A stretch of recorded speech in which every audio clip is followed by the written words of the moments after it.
could while away the hours and sit and smell the flowers if I only had a brain.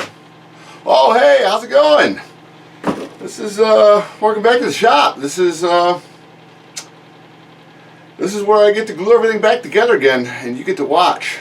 So I'm going to try to speed things up a little bit today.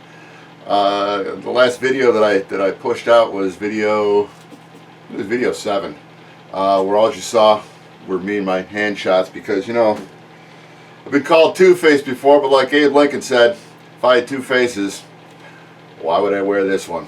I'll try to be a little more heads up, just so that when I'm actually speaking to the camera, you get to see more of this beautiful face and less of my beautiful hands. Alright, anyway, I did get this attached, the horizontal stabilizer.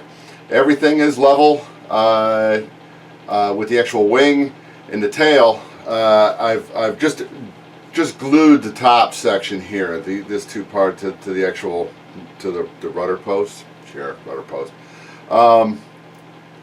So what I'm going to do is, since I've got to get this set up so it is going straight, like I did before in one of my other videos, where all the video that I processed improperly. I actually took the video that I took was the one where I had everything in fast motion, so it was pretty much worthless. So I'm just going to do a little walkthrough on how I got everything lined up through this video, because seeing that I'm doing this twice, I might as well show you once.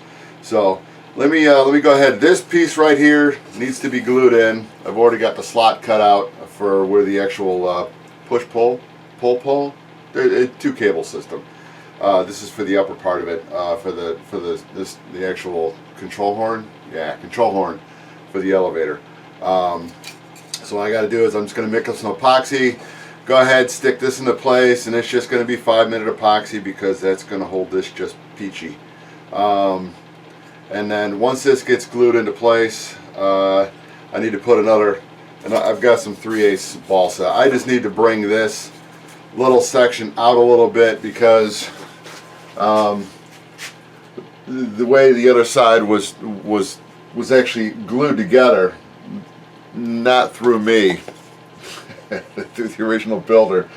The actual spruce on this side sticks proud by maybe a 1/4 inch, so I'm just going to take some 3/8 balsa, just cut a little long pie-shaped wedge, glue it in there, sand it. That'll be good to go, because once I actually take some nitrate dope to saturate the wood, it'll harden the surface, give me a really good area to bond the actual fabric with. So that'll be fine. It doesn't structurally, all the structures in the framework where the actual fabric attaches on the side is good. So all right, so let me go ahead and I'll mix up a batch, and then I'll bring you right back on again. All right, you're back. Okay, now what I'm doing is I'm using my trusty piece of spruce because it's straight as an arrow. I just need to make sure this is clamped up high enough so it's not going to, there we go, it's not going to actually be interfered, the actual connectivity. So I need the front of this to be touching the actual piece of spruce, just so I can get my lines there, so my alignment perfectly laid up. And there's certain parts of the actual vertical stabilizer that will hit it, so I just need to make sure it's high enough to get around that. Alright, now let me see if I can zoom in real quick. This is a little marker dot that I've actually got on the front. It's bigger than it needs to be, but that's so you can see it. And then what I'm going to do is from there, let's see if I can transfer this without it having going out of focus, because that's the last thing I want. This thing's going out of focus. That's actually pretty good. Alright, so what I'll do with the spruce, here's the lines. This is the actual center. So I measured the center, then I measured offset to each side of it the same amount. The actual thickness of the vertical stabilizer. So what I'll do is I'll actually slide this over until it lines up with that first mark. Then what I'm going to do is come out of the back, and while this is actually being held straight by the piece of spruce, I'm probably going to block your view, but I don't care.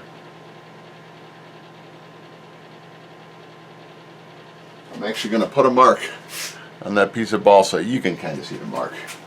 Let me make it a little bit bigger.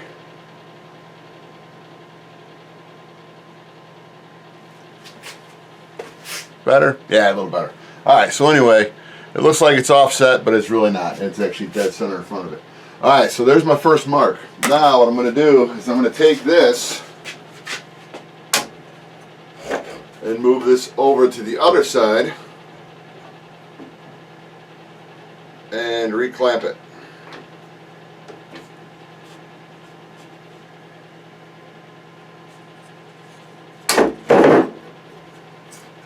Without breaking anything. That's key.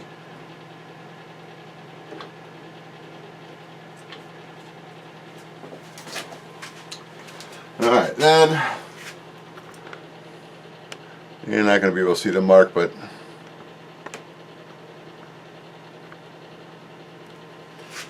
then I'm actually going to take this side because I'm going to have a hard time seeing it. Get a little screwdriver. Hold it flat on the mark. Slide this over till we're on.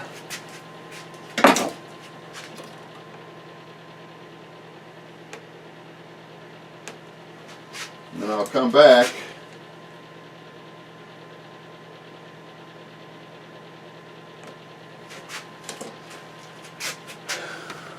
and I don't know if you're going to see it. I'm trying to zoom in a little bit closer because it's real touchy. Alright, as you can see, there's a little gap between those two marks. All you have to do is just split the gap. So if you want this thing to be straight, when it gets glued up, I'm going to come in and make sure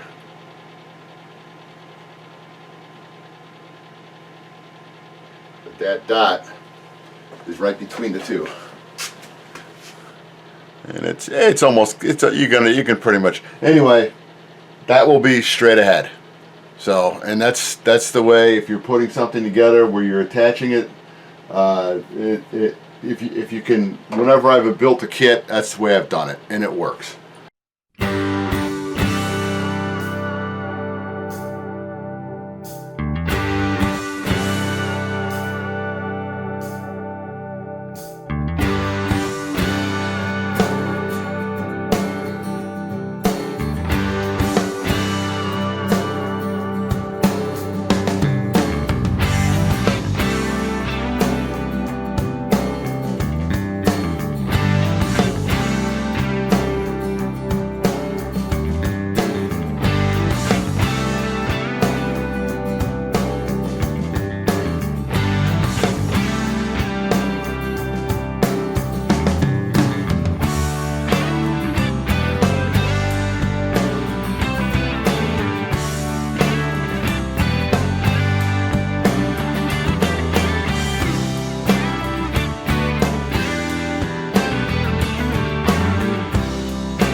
Alright, enough watching grass grow. I gotta try to find a way to speed that little slow motion, the fast motion video up a little bit, because it's gonna be like watching freaking grass grow.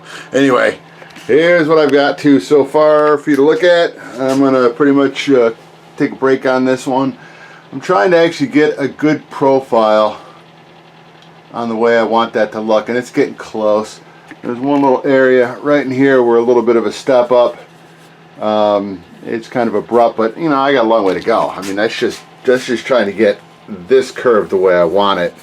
And that epoxy that I put in is actually that's the impediment. That's where it's making it difficult, because anywhere I've got a little vein of epoxy poking through here, you know, it's a lot harder than balsa.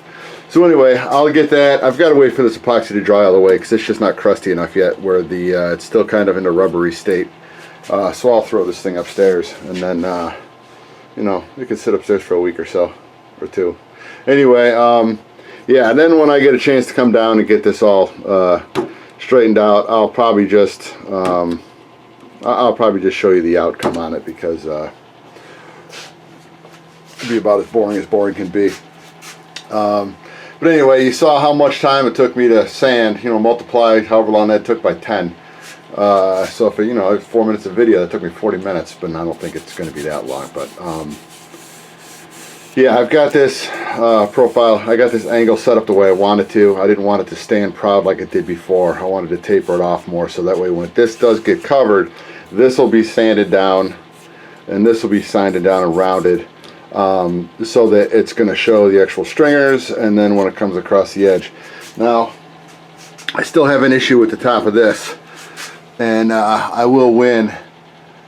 You see the little dip right here? You can kind of see the dip in it, and that's just, I don't know if it's just a bad piece of wood, or you can see the actual saw marks, the cut lines from the guy that actually originally cut the material.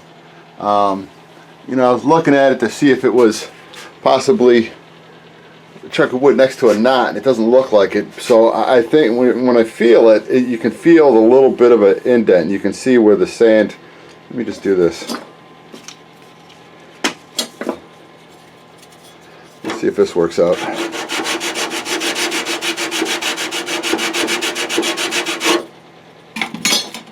don't know if you'll be able to see that. Anyway, I sanded it. You can see the sand there, and you can see the sand marks over here. So there is a divot in here. So I'm just going to go ahead and fill that. What I'm going to fill it with, don't know yet. Then it'll match, at least match the proper curvature of the other side. I don't know if you can see. You can get kind of a little decent little view. It's actually pretty nice on this side. Whereas this side, you can see where that dip is. Is it going to affect the way the airplane flies? Absolutely not. But it's affecting me. So, all right. Anyway, let's take a break from this, and we'll go on to something new and more exciting. That's about it for now. I mean, I've got. Let me see. There, I can see myself now. Got plenty of detail work that's gonna happen in the future on this. I've actually got to build new doors. The door on that side is around here somewhere. Yeah, wherever I put it. Anyway, that door, I thought it was over there. The door's around here somewhere. It'll show up again. This one will fit. I just got to make some adjustments to it, because instead of actually cut to bend in, it bends out. So that's going to be easy. That's going to be cut a couple little grooves in there, epoxy it, reinforce the groove, done deal. And then I've got to build a whole other door for this side, and that's going to be that'll be fun and maybe exciting. So anyway, that was about it for the fuse for now, and we'll get back to her later on. So next time you see me, the wings. Later.